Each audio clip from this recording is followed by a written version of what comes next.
Bonjour et bienvenue sur le podcast Explore Japon. Le podcast qui explore le Japon sous toutes ses coutures. Des conseils voyage, de la culture ou bien de la vie de tous les jours en passant aussi par l'apprentissage du japonais. Partons ensemble pour ce magnifique pays qu'est le Japon.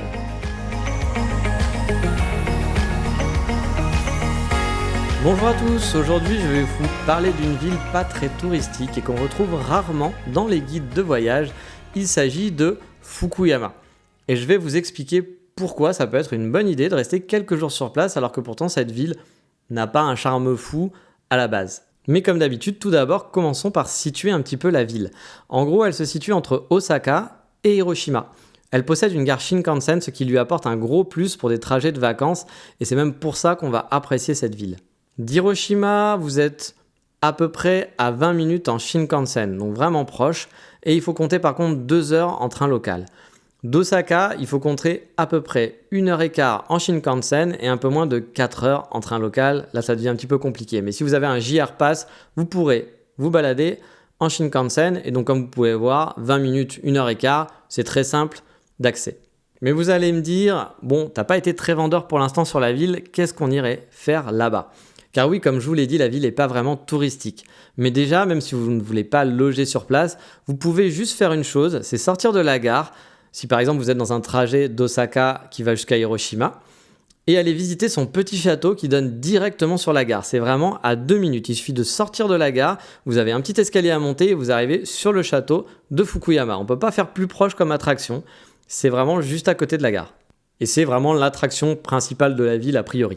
Mais pour ma part, je suis resté quand même 6 jours sur place, car d'un point de vue économique, c'était beaucoup moins cher que de rester sur Hiroshima, et finalement pour moi aussi plus pratique.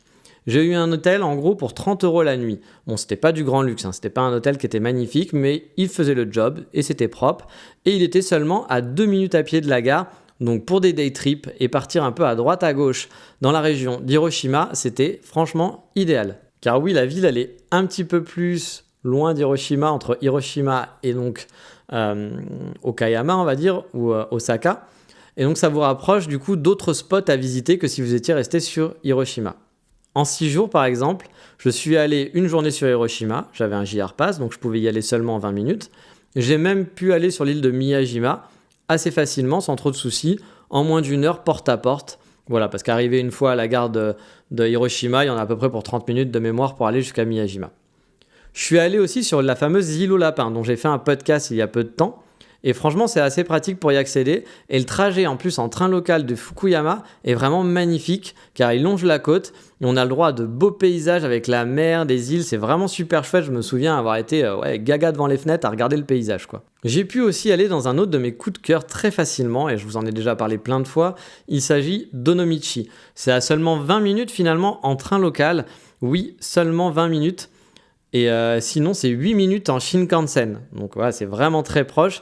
Mais là, je vous conseille fortement de prendre le train local, car la gare Shinkansen à Onomichi est vraiment un petit peu excentrée, alors que la gare des trains locaux est en plein centre de tout ce qu'il y a à visiter, au cœur de la ville.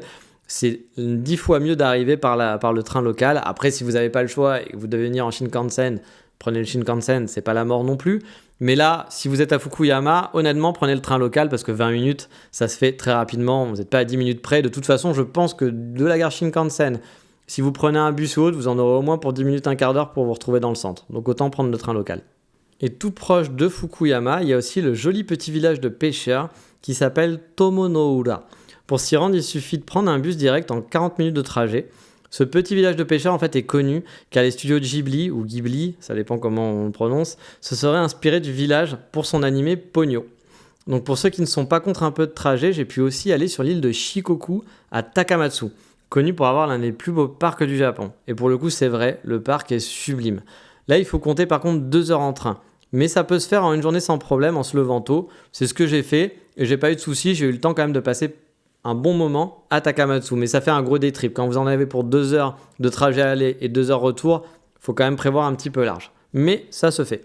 Et en plus, pour traverser l'île, on traverse un pont gigantesque. On a l'impression de voler au-dessus de la mer parce qu'on est en dessous du pont. Au-dessus, je pense qu'il y a les voitures.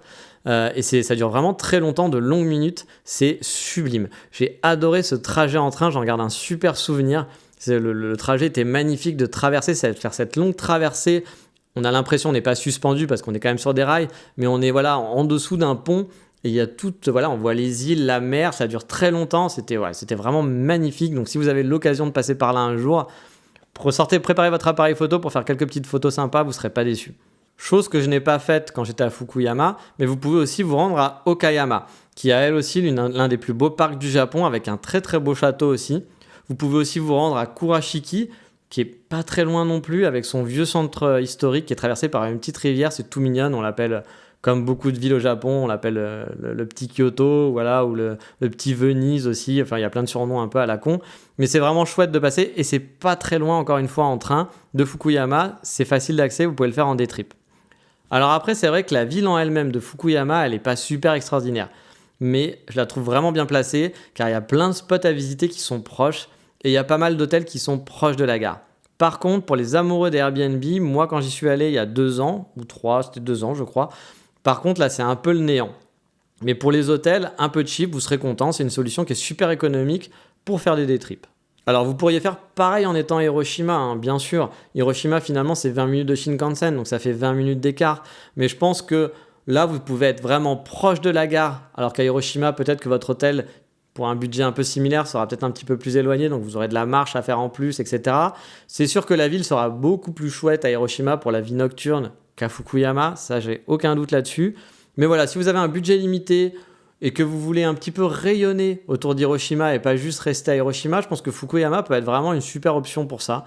Parce que comme vous pouvez le voir, il y a plein de choses à faire en à peine 20 minutes, 30 minutes de trajet en train, du coup c'est chouette. Bon, après, sur place, vous pouvez faire quand même une petite balade dans son centre-ville. C'est pas extraordinaire.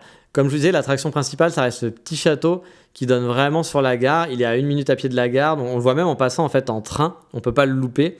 Après, le centre-ville, voilà, ça peut être sympa pour une petite balade de 10 minutes, un quart d'heure, 20 minutes. Mais oui, la ville, elle est pas ouf. Par contre, je peux vous conseiller un très bon café sur place qui a un design vraiment chouette. Il s'agit de Extractor Coffee by Nokoi. Je suis plus totalement sûr du nom à 100%, mais je vous mettrai de toute façon le lien Google Maps sur exploreJapon.com, comme d'habitude.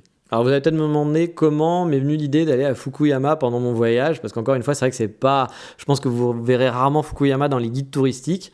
Mais en fait, lors de ce voyage de 2 mois, je m'étais fait un voyage de 2 mois cette fois-ci, je m'étais fait un petit peu plaisir sur les Airbnb où j'avais pris des trucs un peu chouettes mais qui étaient un petit peu coûteux.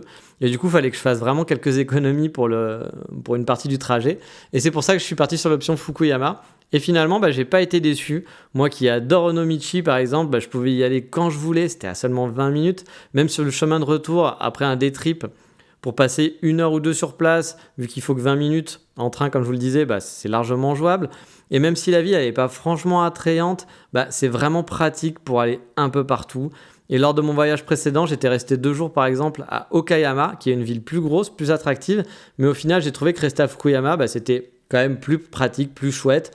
Et puis voilà, on y va pour dormir et après on rayonne. Pourquoi pas. Moi, je regrette pas ce choix au final. Et bon, je pense qu'on a fait un petit peu le tour de la question sur Fukuyama. Je vous dis pas que c'est the place to be. Si vous préférez aller à Hiroshima, allez à Hiroshima. Si vous voulez rester 6 jours à Hiroshima, restez 6 jours à Hiroshima, il n'y a aucun souci. Mais voilà, si vous avez un budget qui est peut-être plus limité et que vous voulez faire des day trips et être un peu plus proche, voilà, faire un peu moins de trajet, pouvoir rayonner partout, Fukuyama, c'est une option, tout simplement. Mais maintenant, du coup, comme d'habitude, il est grand temps de passer au coup de cœur du moment.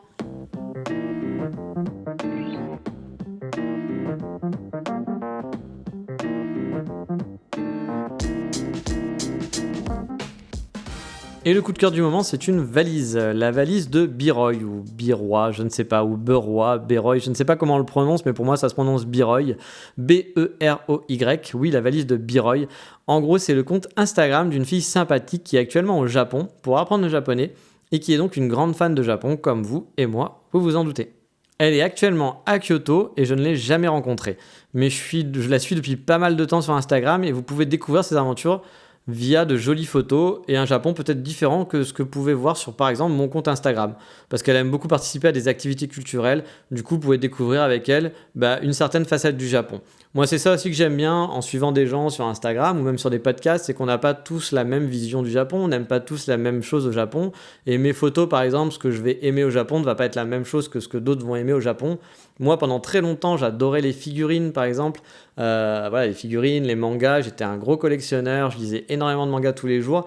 Mais au Japon, c'est pas ce que j'aime. Et je vais quasiment jamais voir des mangas au Japon, je vais quasiment jamais dans aucune boutique de figurines au Japon.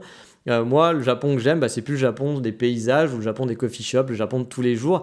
Et pour certains, ce qu'ils vont aimer, ça va être le Japon plus traditionnel ou d'autres plus technologiques. Et donc, c'est ça qui est chouette de pouvoir toute cette diversité sur des podcasts ou sur Instagram. Donc, je vous invite vraiment à aller voir son compte à elle. Moi, perso, j'apprécie vraiment ses photos. Et régulièrement, en plus, elle fait des petits voyages. Là, la dernière fois, elle était en Corée, par exemple. Elle est allée aussi à Okinawa. Donc, ça permet aussi de voir, même si elle habite actuellement sur Kyoto, ça permet de découvrir aussi d'autres endroits que le Kansai. Comme d'habitude, je vous ai mis le compte Instagram sur Explore Japon sur la page de l'épisode. Mais sur ce, je pense qu'il est grand temps de se quitter. Et dans le prochain épisode, on parlera d'un des trucs les plus extraordinaires chez les Japonais, c'est le sens du service. Je vous raconterai des anecdotes sur jusqu'où j'ai pu vivre ce fameux sens du service et des différences avec l'Europe qui est parfois gigantesque. Mais ça sera pour le prochain épisode. Je vous dis donc à bientôt. Mata, ciao.